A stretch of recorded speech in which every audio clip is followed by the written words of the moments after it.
내가 믿는 기독교 신앙, 내가 믿는 기독교의 복음이 정말 힘있고 능력이 있구나 라고 하는 것을 경험하고 있습니다. 저도 한 주간 지내면서 때로는 우울했고, 때로는 낙심이 됐고, 때로는 두려웠고, 때로는 게을렀고, 때로는 피곤한 적들이 있었거든요. 하지만 그럴 때에 저를 굳건하게 다시 일으키는 힘이 있었는데, 그게 뭐냐면 사도신경이에요. 정말 사도신경을 제가 말씀을 준비하면서 계속해서 되뇌이게 되는데, 이 구절 하나하나가 얼마나 저에게 실질적인 힘이 되는지 몰라요. 혹시라도 예3의 청년분들 가운데에 두려워하거나 걱정이 되거나 피곤하거나 삶이 조금 무겁게 느껴지는 분들이 계시다면 사도신경 한 구절 한 구절을 정말 곱씹으면서 읽어보세요. 그러면 정말 기독교 신앙이 얼마나 능력이 있는지, 얼마나 힘이 있는지를 경험하게 될 것입니다. 영국의 작가 아이스 머독이라는 사람이 쓴 종일이라는 책이 있대요. 벨. 저도 사실 보지도 않았고 이 책을 소개하는 내용만 들었어요. 그런데 이 책에 이러한 내용이 나온다고 하더라고요. 주인공의 아내인 도라라는 여인이 있었습니다. 이 여인은 어릴 적부터 기독교 집안에서 자라서 기독교 신앙을 갖고 있었어요. 기독교 집안에서 자라서 기독교 신앙을 갖고 계속 살고 있었는데, 어느 날 어느 순간 너무나도 가뿐하게 조금의 망설임도 없이 기독교를 떠나기로 결심합니다. 교회를 떠나고 믿음을 떠나기로 결심해요. 그러면서 거기에 조금의 거리낌이 없었어요. 어떻게 떠나기로 결심했는가? 이거였어요. 내가 사실은 기독교인이 아니었네. 나는 사실 믿음이 없는 사람이었네 라고 깨닫게 된 거예요. 내가 믿음이 있다고 느꼈다면, 내가 기독교인이라고 생각했다면 교회를 안 나오는 것, 예배를 빠지는 거에 대하여 마음이 조금 찝찝하거나 어려웠을지 모르겠는데 어느 순간 깨닫게 된 거예요. 나 기독교인 아니었구나. 그러니까 너무 가뿐하게 교회를 떠납니다. 그런데 내가 믿음이 없고 기독교인이 아니었다는 걸 어떻게 알게 되었는가? 이게 중요한데, 이 도라라는 여인이 나 믿음 없는 사람이었네, 기독교인 아니었네 라는 걸 어떻게 깨달은 줄 알아요? 이렇게 깨달았어요. 자신이 주기도문을 빨리 암송할 수는 있는데 느리게 외울 수는 없다는 사실을 깨달았습니다. 뭐라고요? 주기도문을 빨리 외울 수는 있는데 느리게 외울 수 없다는 사실을 깨닫고 알게 되었어요. 나는 믿음이 없는 사람이구나. 이거는 주기도문뿐만이 아니라 사도신경에도 여러분 동일하게 적용될 수 있을 거라고 생각해요. 우리들 가운데에 어렸을 적부터 신앙생활 하신 분들은 사도신경을 수천 번 읽었을 것입니다. 그런데 그래서 누가 쿡 찔러도 너무 자동적으로 사도신경이 줄줄줄 나오시는 분들도 있을 거예요. 하지만 여러분, 제가 질문합니다. 여러분, 사도신경을 빠르게 말고 느리게 암송할 수 있으십니까? 빨리 말고 느리게. 질문해 볼게요. 만약에 빨리 암송하는 건 너무 쉬운데 느리게 암송하는 게 어렵다면, 낯설다면, 버벅이게 된다면 그 까닭은 무엇일까요? 그 이유는 무엇일까요? 그 이유는 아마도 사도신경의 구절들을 정말 의미 있게 마음에 담으면서 입으로 고백한 게 아니라 기계적으로 암송하듯이, 기계적으로 암기하듯이 외웠기 때문일 거예요. 그렇기 때문에 사실은 우리가 만약 사도신경을 빨리 암기할 수는 있으나, 빨리 암송할 수는 있으나 느리게 암송할 수는 없다면 우리가 정말 사도신경을 믿고 있는지를 점검해 봐야 합니다. 저는 이번 사도신경 시리즈를 통해서 우리 예3의 청년들이 진짜로 사도신경을 믿기를 원해요. 그리고 정말로 사도신경이 우리에게 능력이 된다는 사실을 경험하길 원합니다. 오늘은 사도신경의 첫 구절에 대해 살펴보려고 합니다. 다들 알고 있죠? 제가 지난주지만 사도신경은 라틴어로 쓰여졌고 총 12문장으로 구성되어 있다라고 말씀을 드렸고, 오늘은 그 첫 문장에 대하여 이야기하려고 그래요. 전능하사 천지를 만드신 하나님 아버지를 내가 믿사오며 하는 이 첫 문장 말이죠. 제가 한국에서 섬기던 교회를 떠올릴 때 약간 오늘 특별한 날인데, 왜냐면 저희 모교회에 담임 목사님이 오늘 베델교회 오셔서 1, 2, 3부 설교하셨거든요. 그래서 약간 조금은 좀 모교회를 생각할 때 좀 특별한 날이긴 합니다. 여하튼간 제가 섬기던 한국의 모교회는 농아인을 위한 부서가 있었어요. 농아인이라는 게 뭐냐면 청각장애인 그리고 언어장애인 분들을 가리킬 때 보통 농아인이라 이렇게 부르는데, 그 농아인을 섬기는 부서가 있었어요.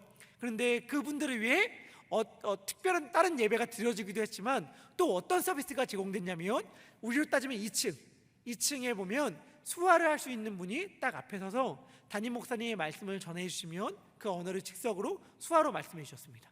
그리고 옆에 모니터가 있어서 어떤 특별한 자막실에서 타이핑을 실시간으로 하면 목사님의 설교가 그 화면 아래로 자막으로 쭉 나가는 거예요. 그러면 수화를 모르시는 분들도, 귀가 안 들리시는 분들도 그 자막을 통해서 이렇게 설교 내용을 알 수 있는 방식의 섬김이 있었거든요. 저도 타자가 빠르지는 않았지만 여러 사람들이 돌아가면서 그 봉사를 했는데, 저도 정기적으로 그 봉사자였었기 때문에 그 자막 봉사에 참여했습니다. 정말 1시간 내내 집중해서 타이핑을 하는 게 사실은 만만치는 않은 작업이고, 만만치 않다 보니까 어떤 일들이 발생하는 줄 아세요? 오타가 정말 질비합니다. 그 오타가 질비하는데, 오타가 많은데 사실 약간 좀 재밌는 에피소드들이 그래서 막 생겨요. 제가 직접 들은 게 아니라 직접 경험한 이야기들이 재밌는 게 있는데, 그게 어떤 거냐면, 가끔씩 담임 목사님께서 예배다 마치고 이제 헌금 기도를 해주잖아요. 헌금 기도를 하는데 이렇게 말씀하실 때가 있단 말이에요. 어떻게 말씀하시냐면, 하나님의 백성들이 주님 앞에 나올 때에 빈손으로 나오지 않고 예물을 들고 나와 주께 드릴 수 있게 하시니 감사합니다, 뭐 이런 식의 말씀을 하실 수 있잖아요, 기도할 때 얼마든지. 근데 막 열심히 타자하는데 막 타이핑을 할 때 이렇게 타이핑을 하게 된 적이 있었습니다. 하나님, 주님 앞에 나올 때에 빈속으로 나오지 않고 막 이런 식의 오타들 막 한 적 있고, 그리고 또 하나는 제가 또 한 오타였는데, 그게 뭐냐면 오늘 하고 싶은 얘기예요. 사도신경, 전능하사 천지를 만드신 하나님 아버지를 내가 믿사오며, 이거를 저도 모르게 막 치다가 하나님 용서하소서 전능하사 막 이렇게 친 적이 있단 말이에요. 근데 이거 잠깐만 이거 생각해보면 사실은 여러분들 어떠세요? 충분히 있을 수 있는 오타지만 사실 이 에피소드를 말하기도 너무 조금 힘들잖아. 마치 신성모독가도 같은 느낌들. 빈속은 좀 재밌는 웃기는 얘기일 수 있겠는데, 전능하사 이런 건 웃기도 약간 좀 너무 죄짓는 것 같은 느낌이잖아요, 사실은. 근데 제가 느끼게 된 게 있어요. 깨닫게 된 게 있어요. 뭐냐? 우리는 하나님에 대해 이야기할 때, 고백할 때에 이런 사소한 오타들을 이야기하면서도 약간의 죄책감, 하나님의 전능함, 하나님의 하나님 되심을 약간 조금은 욕되게 하는 것 같아서 죄송한 마음, 죄책감이 든단 말이죠. 그런데 그런 오타를 이야기할 때는 그런 마음이 들면서, 실제로 우리들의 삶 가운데서 하나님이 무지하신 것 같고 하나님이 무능하신 것 같이 여기는 자가 살 수 있는 삶을 살아가는 데는 조금도 개의치 않아요. 무슨 말이냐면, 나의 오늘의 삶이 하나님이 정말 능력이 하나도 없어, 무능해, 나는 하나님이 무능하다고 믿어 라고 믿는 사람만 살아갈 수 있는 삶을 사는 데는 조금의 불편함도 없이 살아가면서 마치 오타 하나 이야기하는 것에 대해서는 굉장히 미안한 것 같은, 굉장히 죄를 것 같은 마음이 드는 이 아이러니한 역설, 저는 이 역설을 깨부수고 싶습니다. 여러분, 제가 질문할게요. 정말 우리 예삼의 청년들은 하나님을 전능하신 분이라고 믿고 살아가고 있습니까? 우리가 믿는 하나님은 전능하신 하나님이신가요? 사도신경의 첫 문장은 이렇게 시작합니다. 아까 제가 전능하사 천지를 만드신 하나님 아버지를 내가 믿사오며 라고 말했지만, 이 문장의 라틴어 순서는 이래요. 맨 처음에 나는 믿습니다 하나님을 이라고 고백을 하고, 그 다음 나오는 것은 아버지라는 말이고, 그 다음은 전능하신 분, 그리고 그 다음은 하늘과 땅을 만드신 분, 창조하신 분, 이렇게 고백이 되어 있어요. 그러니까 하나님에 대한 신앙 고백의 순서가 뭐냐면 아버지시다, 전능하시다, 하늘과 땅을 창조하셨다, 이렇게 말하는데, 이것을 꼭 순서대로 나눠서 살펴볼 필요는 없을 것 같아요. 이 세 가지가 굉장히 유기적으로 형성되어 있거든요. 하나님은 아버지시며 전능하시며 천지를 만드신 분이죠. 이게 너무 제가 특별하게 와닿았어요. 뭐냐면 여러분들 이런 거 있어요. 하나님에 대해서 누군가가 소개하는데 하나님에 대해 할 말이 너무 많아. 하나님의 소위 속성, 캐릭터, 하나님의 성품, 하나님은 어떠한 분이신지를 설명할 때 성경엔 하나님의 속성에 대해 수많은 이야기들을 들려주거든요. 수많은 이야기. 어떤 이야기를 들려주는가? 하나님은 미국에만 있습니까? 한국에도 계십니까? 하나님은 미국, 한국, 일본 뭐 다 있죠. 오늘 참 이 시기를 맞아서 한국으로 타주로 가신 분들도 많지만 또 이 시기를 맞아서 여기로 오신 분들도 많아서 제가 너무 반가운 분들이 많은데, 뭐 예수님은 하나님은 어디에나 계시잖아요. 한국 땅에도 있고 미국 땅에도 있지만 캘리포니아, 뭐 미시간, 뭐 센트루이스 어디나 다 있잖아요, 하나님은. 그런데 어디에나 있는 하나님의 속성을 가리키는 표현은 뭐냐면 편재성이라는 말이에요. 하나님은 어디에나 계신다. 편재하신 하나님. 하나님의 성경에 말하는 하나님의 속성입니다. 또 하나님은 어떠한 속성이 있는가? 하나님은 잠깐 있다 사라지는 분이 아니시죠. 하나님은 잠깐 있다가 그냥 갑자기 연기처럼 사라지는 분이 아니고 영원 전부터 영원 후까지 항상 계신 분입니다. 그래서 하나님을 영원하신 분이라고 말하고 그거를 영원성이라고 말하기도 해요. 그리고 하나님은 중요한 특징이 있는데 누구에게 의존적인 분이 아니야. 누가 필요한 분이 아니에요. 누군가에 의지해서 살아가는 존재가 아니에요. 하나님은 홀로 충분하신 분입니다. 누구를 의지하지 않는 홀로 충분하신 분이라는 하나님의 속성을 흔히 자존성이라고 말합니다. 성경은 굉장히 다양한 하나님의 속성에 대해 얘기해요. 하지만 사도신경을 작성했던 우리들의 믿음의 선조들은 그 수많은 하나님의 속성 가운데 딱 하나만 이야기했어요. 그게 뭐냐면 전능성. 그러니까 여러분들 기억할 필요가 있어요. 하나님은 수많은 속성을 가지신 분이시지만 최소한 사도신경에는 딱 이거 하나 강조했구나. 전능하신 분. 또 하나, 하나님은 엄청나게 많은 일을 행하셨죠.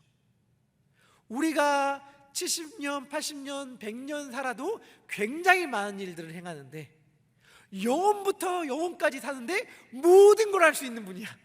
그러면 얼마나 많은 일들을 행하셨겠어요. 성경을 봐도 정말 하나님이 행하신 수없이 많은 일들이 나오거든요. 그런데 딱 하나 기록했어요. 창조. 우리의 믿음의 선조들은 딱 하나 창조를 기억했다는 사실을 명심하세요. 또 하나, 성경은 하나님과 하나님의 백성 사이의 관계에 대하여 굉장히 많은 이야기를 들려줍니다. 그분은 우리의 왕이고 우리는 그분의 백성이다. 그분은 우리의 주인이고 우리는 그분의 종이다 라고 이야기하기도 하고, 굉장히 과감한 말인데 하나님이 하신 말씀이니까 괜찮아. 하나님이 하나님의 백성이었던 아브라함과 야곱을 향해서 뭐라고 이야기하셨냐면 내 친구다 이렇게 말했어요. 하나님이 하신 말씀입니다. 하나님이 심지어 아브라함이나 야곱 같은 자들에게는 내 친구다 이렇게까지 말씀해 주셨어요.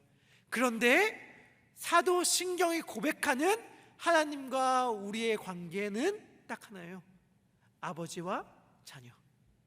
그러니까 하나님에 대하여 오늘 우리가 집중해야 될 점은 뭐냐면 하나님의 속성으로는 전능하신 분, 하나님의 행위로는 창조하신 분, 하나님과의 관계로는 아버지와 자녀라는 것입니다.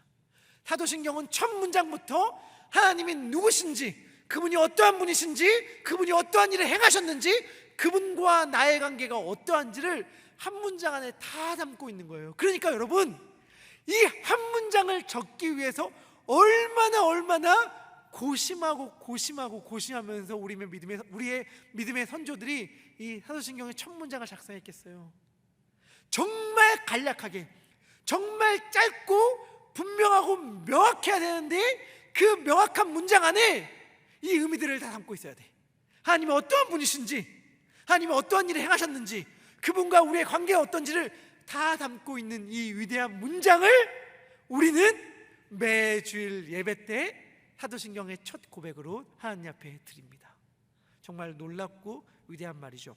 자, 이 첫 문장 가운데 먼저 전능함에 대해서 살펴보려고 합니다.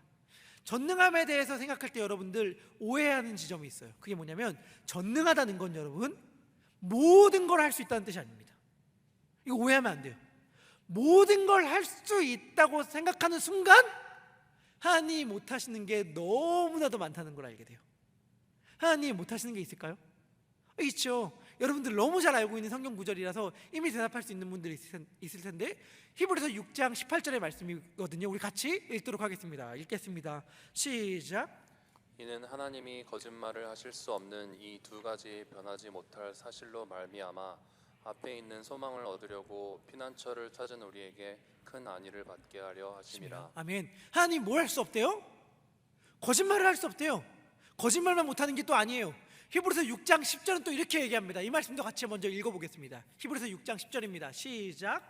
하나님은 불의하지 아니하사 너희 행위와 그의 이름을 위하여 나타낸 사랑으로 이미 성도를 섬긴 것과 이제도 섬기고 있는 것을 잊어버리지 아니하시니라. 아멘. 하나님은 잊어버리지도 않는데요.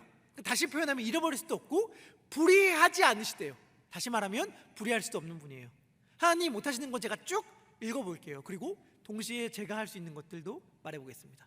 저는 하는데 하나님 못하시는 것, 죄 짓는 것, 아픈 것, 피곤해하는 것, 귀찮아하는 것, 변덕 부리는 것, 뭐 죽는 것, 이런 거 하나님 하지 못하십니다. 다시 말하면 하나님이 전능하시다는 말은 하나님이 모든 것을 다 할 수 있다는 말이 아니에요. 또 하나, 하나님이 전능하시다는 말은 하나님이 논리적으로 말도 안 되는 것도 행할 수 있다는 말은 아닙니다. 논리적으로 말도 안 되는 것이 무엇이 있을까? 옛날에 신학자들이 막 논쟁했던 주제들이 있어요. 그게 뭐냐면 지금 우리는 생각하기도 귀찮은 것들인데 옛날 사람들은 이거 가지고 막 수없이 토론했어요. 하나님은 자신이 들 수 없는 돌을 만드실 수 있는가?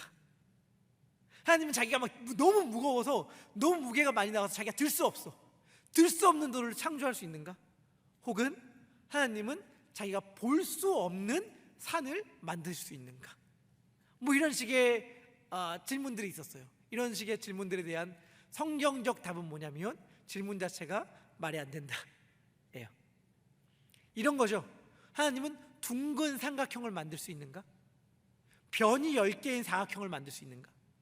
왠지 하나님 뭐든지 할 수 있을 것 같으니까 다 할 수 있을 것 같잖아요. 하나님 둥근 삼각형도 만들 수 있을 것 같아. 하나님 변이 10개인 사각형도 만들 수 있을 것 같아.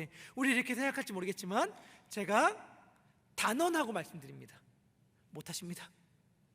우리에게 말도 안 되는 것은 하나님께도 말도 안 되는 거예요. 이 논리를 창조하시는 분이 하나님이세요. 하나님이 전능하다는 건 여러분 오해하면 안 되는데 뭐든지 마구잡이로 다 할 수 있다고 보거나 혹은 논리적으로 말도 안 되는 것도 다 할 수 있어 라고 하는 의미가 아니에요. 하나님이 전능하다고 말할 때 그 의미는 뭐냐면 하나님이 원하시는 것은 다 할 수 있다라는 뜻입니다. 뭐라고요? 하나님이 기뻐하셔서 자신이 하고 싶은 것은 다 할 수 있어요. 사실 생각해보면 이 말이 정말 정답이죠. 하나님이 자신의 능력을 뽐내기 위해서 자신도 할 수 없는 일, 하기 싫은 일인데 자기도 하고 싶지 않은 일인데 옆에서 막 해봐 못하지 할 수 있어? 라는 걸 단지 보여주기 위해 행한다면 이거야말로 하나님이 자유하지 않는 분이죠. 하나님이 자유하신 분이며 전능하신 분이라는 말의 의미는 뭐냐면 내가 원하는 것, 내가 기뻐하는 것은 다 행할 수 있다는 말의 의미입니다. 그것이 우리가 읽은 이사야 46장 9절부터 11절의 말씀이에요. 우리 이 말씀 같이 읽도록 하겠습니다. 읽겠습니다. 시작. 너희는 옛적 일을 기억하라. 나는 하나님이라. 나 외에 다른 이가 없느니라. 나는 하나님이라. 나 같은 이가 없느니라. 내가 시초부터 종말을 알리며 아직 이루지 아니한 일을 옛적부터 보이고 이르기를 나의 뜻이 설 것이니 내가 나의 모든 기뻐하는 것을 이루리라 하였노라. 내가 동쪽에서 사나운 날짐승을 부르며 먼 나라에서 나의 뜻을 이룰 사람을 부를 것이라. 내가 말하였은즉 반드시 이룰 것이요 계획하였은즉 반드시 시행하리라. 아멘. 하나님은 말하였으면 반드시 이루십니다. 계획하셨으면, 뜻하셨으면 반드시 시행하세요. 이미 먼 미래의 일을 옛적부터 보이시는 분이 하나님이세요. 그런데 하나님이 이루시고 시행하는 일이 뭐라고요? 내가 기뻐하는 나의 뜻. 예레미야서 33장 2절은 또 이렇게 얘기합니다. 우리 같이 읽겠습니다. 시작. 이를 행하시는 여호와, 그것을 만들며 성취하시는 여호와, 그의 이름을 여호와라 하시는 이가 이와 같이 이르시되. 하나님은 누구십니까? 하나님은 누구시냐면 일을 행하시는 분, 만들며 반드시 성취하시는 분이 하나님이십니다. 자기가 기뻐하시는 것은. 그런데 하나님이 기뻐하시는 게 뭐냐? 하나님이 기뻐하시는 것은 예레미야 9장 24절에선 이렇게 말합니다. 우리 같이 이 말씀도 읽도록 하겠습니다. 읽겠습니다. 시작. 자랑하는 자는 이것으로 자랑할지니 곧 명철하여 나를 아는 것과 나 여호와는 사랑과 정의와 공의를 땅에 행하는 자인 줄 깨닫는 것이라. 나는 이 일을 기뻐하노라. 여호와의 말씀이니라. 아멘. 여호와 하나님이 기뻐하시는 일이 있어요. 그게 뭐냐면 이 땅에 사랑과 정의와 공의를 행하시는 일을 기뻐합니다. 그게 하나님의 전능이에요. 내가 막 하나님 이것도 해주세요, 하나님 못하시는 거 없다면서요, 저것도 해주세요, 저것도 해주세요, 요것도 해주세요 라고 막 이야기할 때 그것들을 다 할 수 있어 라고 말하는 게 전능이 아니라 하나님이 기뻐하시는 그 일을 행하시는 게 전능함이에요. 그런데 하나님이 기뻐하시는 일이 뭐냐면 사랑, 공의, 정의. 자, 전능하신 분이라고 할 때 이 점 정리하고 갔으면 좋겠어요. 하나님의 전능하심은 모든 일을 아무 일이나 다 할 수 있다는 뜻이 아니라 하나님이 원하시는 일들을 다 할 수 있다는 뜻이다. 이게 하나님의 전능이라는 뜻입니다. 자, 또 하나, 하늘과 땅을 창조하신 분이라는 것. 여러분, 그런데 하늘과 땅을 창조했다는 게 우리 나가면 우리의 머리 위에 보이는 하늘, 우리의 발 밑에 우리의 발을 딛고 있는 땅, 하나님이 하늘과 땅을 만드셨다 이러한 의미가 아니라 모든 걸 만드셨다는 의미예요. 특별히 여러분, 사도신경만큼이나 중요한 니케아 신경이라는 게 있어요. 그게 뭐냐면 기원 서기 325년에 지금의 트르키예 지역 니케아라는 지역에 모여서 신학자들이 회의를 합니다. 왜 회의를 하냐면 이단 사상들이 막 잘못된 기독교의 가르침들이 막 일어나기 시작하니까 잠깐만, 저거는 올바른 기독교가 아닌 것 같아. 잠깐만, 저건 성경을 바르게 해석한 게 아닌 것 같아. 그러면 정말 정통 기독교는 뭐야? 라고 말할 때 정통 기독교인들이 믿는 신앙은 이겁니다, 이겁니다 라고 하면서 신학자들이 연구하고 연구해서 정통 기독교가 믿는 신앙 고백서를 하나 만든 게 있거든요. 그게 니케아 신경이라는 건데 사도신경과 굉장히 유사해요.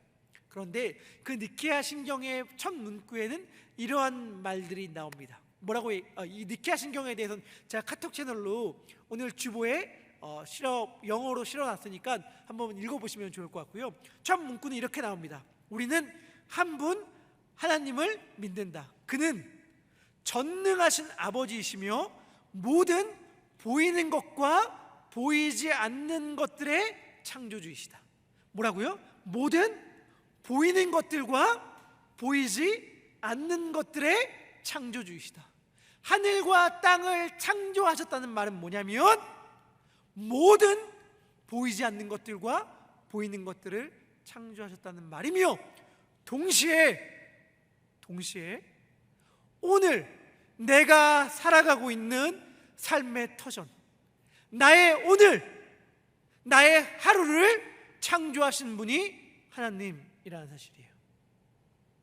내가 지금 살아가고 있는 나의 모든 삶의 조건과 환경과 상황을 만드신 분이 누구시냐?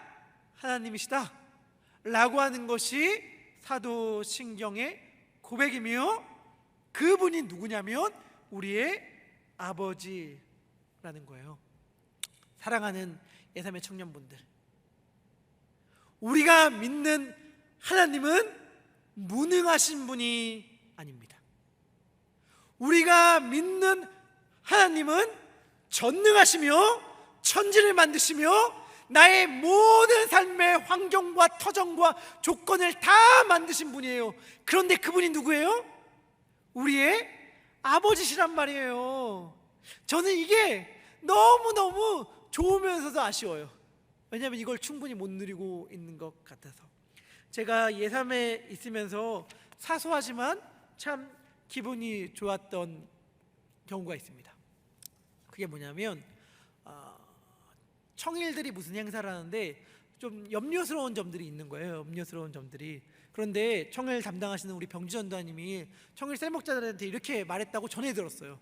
이렇게 어떻게 말했냐면 이렇게 말했다고 합니다. 근데 이거 어떻게 되는 거예요? 라고 말할 때 병지 전도사님이 이렇게 얘기를 했대요. 그거 걱정하지 마. 문구 목사님이 해결해 준다고 했어. 이렇게 말했다는 거예요. 그리고 제가 그 말을 했을까요? 안 했을까요? 했어요. 했기 때문에 사실 그 말을 그대로 전달한 거였는데, 제가 그 말을 다시 돌려서 들으니까 기분이 좋더라고요. 좀 날 믿어주는구나. 날 신뢰하는구나. 막 내가 그렇게 얘기했는데 걱정하지 마, 나만 믿어 라고 했는데 더 근심해. 더 근심해. 그리고 자기들끼리 막 살 길을 찾아봐. 이러면 제가 열심히 애쓰네 라고 생각이 들면서도 조금 서운할 만도 한데 너무 걱정을 안 하는 거예요. 그 순간 제가 참 신뢰받는다는 느낌이 들어서 기분이 좋았습니다. 그리고 더 열심히 그 문제를 해결하려고 노력하지 않았겠어요? 제가 말씀드리고 싶은 건 이거예요. 하나님이 우리 아빠예요. 하나님이 우리 아버지예요. 그런데 안 믿어. 안 믿는데 무능한 아버지처럼 생각해. 그래서 내일은 내가 아버지 사정을 제가 뻔히 아는데, 아버지 상황을 내가 뻔히 아는데 이건 제가 제 선에서 어떻게 해결해 보겠습니다 라고 이야기한다면 얼마나 아버지가 서운하겠어요. 아버지가 가진 게 너무 많아. 정말 여유로워. 그리고 자녀를 너무 사랑해. 근데 자녀가 점심값이 없어서 배를 골밀 걱정이야. 너무 배고픈데 내가 점심값이 없어. 근데 그 말을 아빠한테 참 하지를 못한다면, 그리고 그게 우리 아빠도 힘든데 라고 생각해서라고 부자인 아빠가 알게 됐다면 얼마나 마음이 속상하겠습니까? 하나님을 우리는 어쩌면 그렇게 대하고 있는지도 모릅니다. 하지만 여러분, 솔직히 우리 입장에서도 할 말은 있죠. 우리 입장에서도 할 말은 있어요. 왜? 하나님이 내 상황과 내 사정을 모르는 것 같으니까. 안다면 이렇게 힘든 상황 가운데서 그냥 내버려두지 않을 것 같으니까. 나도 기도했는데 응답받지 못했던 것 같으니까. 사실은 하나님을 아버지, 그것도 전능하신 분, 나의 모든 상황을 다 아시고 창조하신 분이라고 고백하는 게 너무 어려운 것 아니겠어요? 우리 얼마나 많이 사실 이야기해요. 하나님 살아계세요? 하나님 저 살아가는 거 맞아요? 하나님 저희 아빠 맞아요? 이런 고백 우리 살면서 한 번씩은 다 해봤으니까요. 그러니까 사실은 하나님을 전능하신 분으로 왜 못 믿습니까? 라는 말 앞에 우리도 조금은 할 말이 있다고 생각할지도 모르겠습니다. 1755년 11월 1일의 일입니다. 포르투갈의 수도였던 리스본, 항구 도시라고 알려져 있는데 리스본에 대지진이 났습니다. 그리고 11월 1일은 만성절이라고 해서 모든 성인들의 축제예요.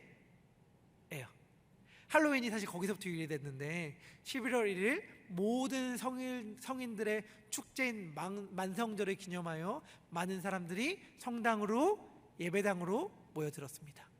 예배를 드리고 미사를 드리다가 갑작스럽게 일어난 지진으로 인해서 교회들과 성당들이 다 무너져 내렸고 총 4만 명의 사망자가 나왔다고 알려져 있습니다. 엄청나게 큰 재앙과도 같은 사건이었고, 그 이후로 사람들은 질문하기 시작했습니다. 하나님은 살아계신가? 하나님은 과연 존재하는가? 하나님이 존재한다면 어떻게 이러한 일들이 우리 가운데에 허락될 수 있는가? 이 리스본 대지진과도 같은 큰 사건이 아니라 하더라도 우리의 각자의 삶 가운데서는 이해하기 힘든 자기만의 리스본 대지진 사건들이 있죠. 하나님, 너무 힘듭니다. 이 일들을 어떻게 해석할 수 있죠? 하나님이 전능하신 분이 맞다면, 하나님이 나의 모든 것들을 만드신 분이 맞다면, 하나님이 나의 아버지시라면 어떻게 일들이 가능할 수 있다는 말입니까? 라고 질문하는 사건들이 우리 모두에게 다 크든 작든 하나씩은 있다고 생각이 듭니다. 여하튼 리스본 대지진 사건 같은 사건들 때문에 어떠한 신학 사조, 어떠한 주장이 생기기 시작했냐면 이런 거예요. 악이 가득한, 하나님이 계시다면 어떻게 악이 이 땅 가운데, 이런 끔찍한 일이 이 땅 가운데, 슬픔이 이 땅 가운데 있을 수 있는가를 설명하려고 하는 신학자들이 등장하기 시작했습니다. 그것을 소위 변신론이라고 해요. 신을 변호하는 거죠. 저는 이러한 신학이 엄청 유익하다고 생각해요. 왜냐하면 이러한 신학은 악이, 죄악이, 슬픔이 가득한 이 땅 가운데에서도 우리 기독교 신앙을 잃어버리지 않게 만드는 데 도움을 주거든요. 그러니까 하나님을 변호함으로, 하나님이 전능하시면서도 하나님이 우리를 사랑하지만 얼마든지 이런 일들이 가능할 수 있어 라고 이야기하기 시작하는 거죠.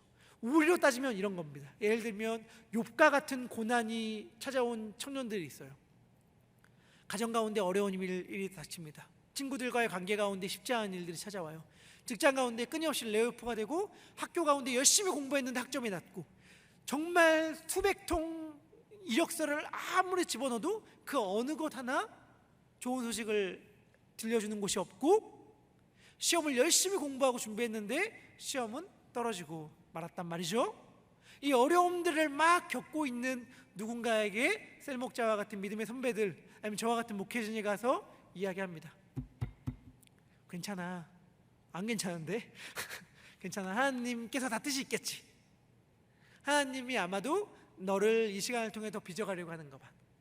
하나님께서 아마 이런 계획이 있는 것 같아 라고 위로해주고 권면해주죠. 너무너무 아름답고 좋은 선배들이라고 생각이 듭니다. 여러분들 이런 신앙의 선배들 있으면 정말 소중하게 생각하시길 바라요.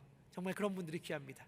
여하튼간 그런 식으로 하듯이 하나님을 변호하는 거예요. 하나님을 변호하고 하나님의 편에 서서 하나님의 입장을 서서 하나님을 대변해주는 하나님의 변호사 같은 자들이 등장하기 시작했습니다. 하지만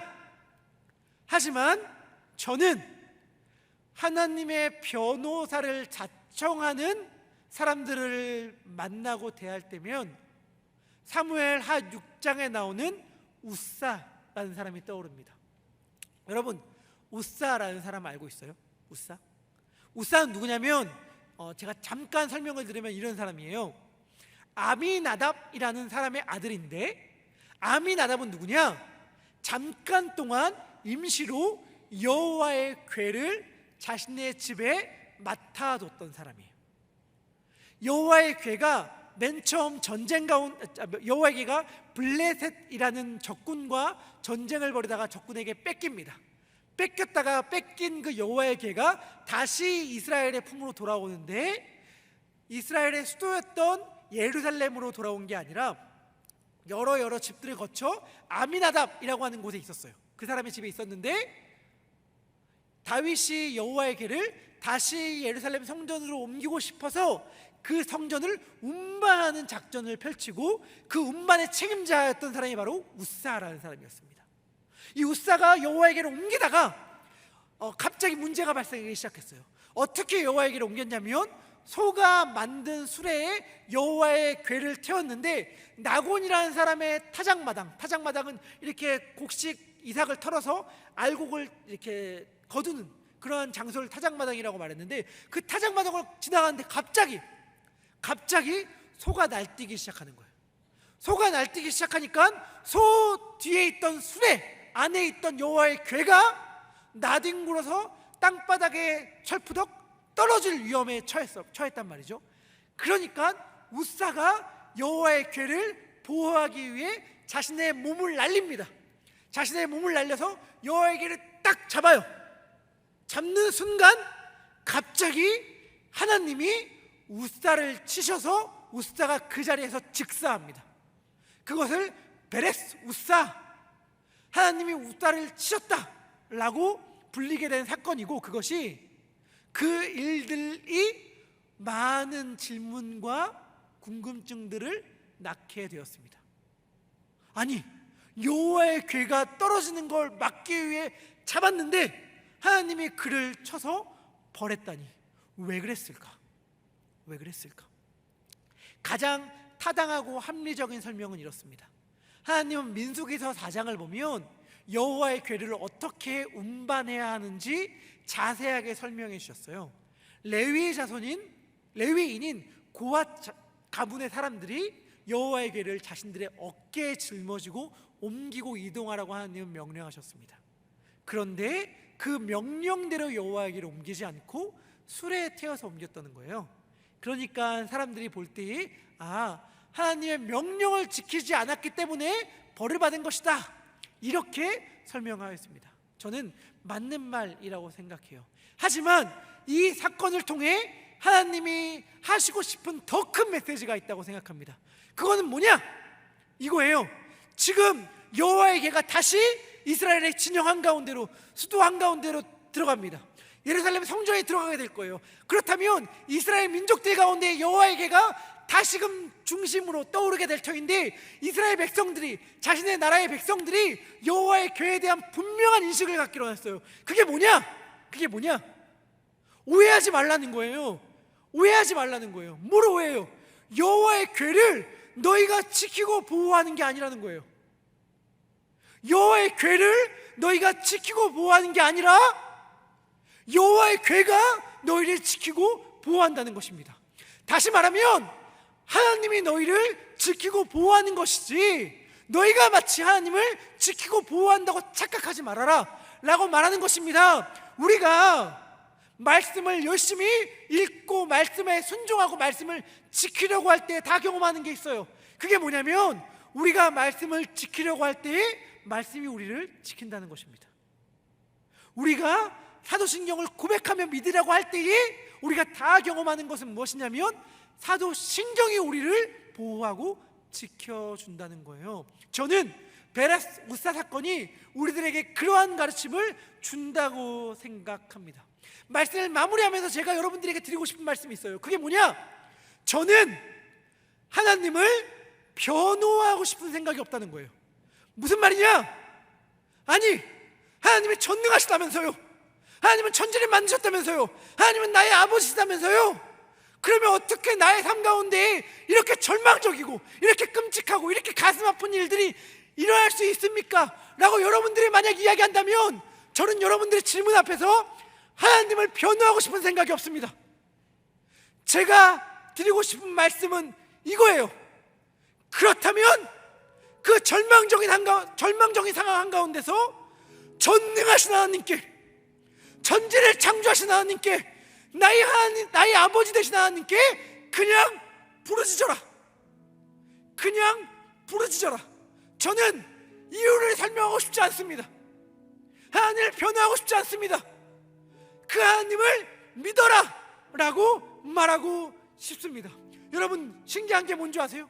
놀라운 것, 전능하신 하나님이라는 표현이 구약에는 수도 없이 많이 나와요. 그런데 신약에는 구약을 인용하는 것 말고는 요한계시록에만 나온다고 봐도 무방합니다. 요한계시록의 반모섬에서 사도 요한이 했던 말이 뭔지 알아요? 하나님은 전능하시다. 예수님은 전능하시다. 어떤 상황에서 예수님을 믿는다고 유배되어서 자유가 억압된 채 박해받는 현실 한가운데서 그는 묻지 않았습니다. 하나님이 전능하시다면 어떻게 이러한 일들이 가능합니까? 라고 알려고 하기보다는 그는 그저 고백했어요. 하나님은 전능하십니다. 하나님은 전능하시니 나를 건져 주시옵소서. 전능하신 하나님이란 말 구약에 수도 없이 나오는데, 아까 우리가 읽었듯 예레미야, 이사야, 수많은 선지자들이 고백했던 말이 전능하신 하나님이란 말이에요. 그들의 상황 알고 계시죠? 예수를 믿는다는 이유만으로 구덩이 속에 들어가고 사람들에게 돌맞고 매맞고 갇히고 썰렸단 말이에요. 그런데 그들이 했던 말이 뭐냐? 하나님은 전능하시다. 하나님은 전능하시다.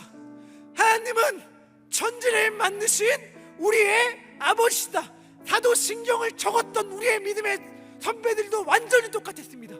세례를 받기 위해 3년이라는 시간이 필요했어요. 세례 교육을 받는데 3년이라는 시간이 필요했어요. 왜요? 왜요? 예수를 믿는 게 너무 힘들어요. 너무 힘들어요. 진짜 그리스도인이 될 거야? 이거 믿는 거 장난 아닌데? 이거 믿는 거 진짜 만만치 않은데? 그냥 일주일에 한 번 교회 나오는 정도 아닌데?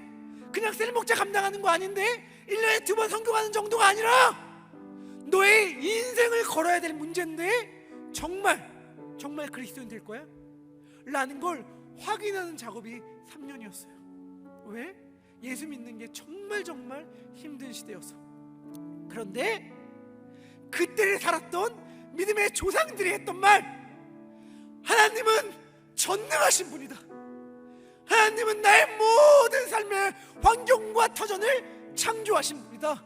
그리고 그분이 우리의 아버지시다. 이 고백을 그들이 우리들에게 남겨줬단 말입니다. 우리는 조금만 일이 있으면, 조금만 어려우면, 조금만 지치면, 조금만 피곤하면, 조금만 내 뜻대로 안 풀리면 하나님 전능하신 거 맞습니까? 하나님 나 사랑하는 거 맞습니까? 하나님 나의 아버지십니까? 라고 묻는데, 이 사도신경을 우리들에게 전수해준 신학의 선배들은 우리를 보면서 이렇게 얘기하는 거예요. 맞으니까 믿고 부르짖어. 맞으니까 믿고 간구해. 너희가 믿는 하나님은 전능하시며 천지를 만드시며 너희들의 아버지이신 분이야. 그렇기 때문에 저는 이야기합니다. 이 하나님을 변호하지 않고 믿으라 라고 말하고 싶고, 그 하나님께 부르짖으라 라고 말하고 싶고, 나의 삶의 모든 문제들을 다시금 그 하나님 앞에 가지고 나와서 하나님께 기도하라고 말하고 싶습니다. 여러분, 진짜 하나님의 유일하신 독생자 예수 그리스도는 육신에 계실 때에 자신을 고통에서 건지실 이에게 심한 눈물과 통곡으로 간구하셨다라고 이야기합니다. 예수님도 심한 통곡과 눈물로 간구하셨어요. 우리들의 문제가 있다면 여러분, 하나님을 의심할 게 아니라 하나님에게 합당한 설명을 내놓으시오 라고 이야기할 게 아니라 전능하신 하나님께 그저 부르짖읍시다. 절대 잊지 마세요. 반드시 명심하세요. 하나님은 전능하시며 천지를 창조하셨으며 나의 모든 삶의 환경과 터전을 만드신 분이요 우리들의 아버지십니다. 그 사실이 우리들의 삶을 지키고 인도하기를 소망합니다.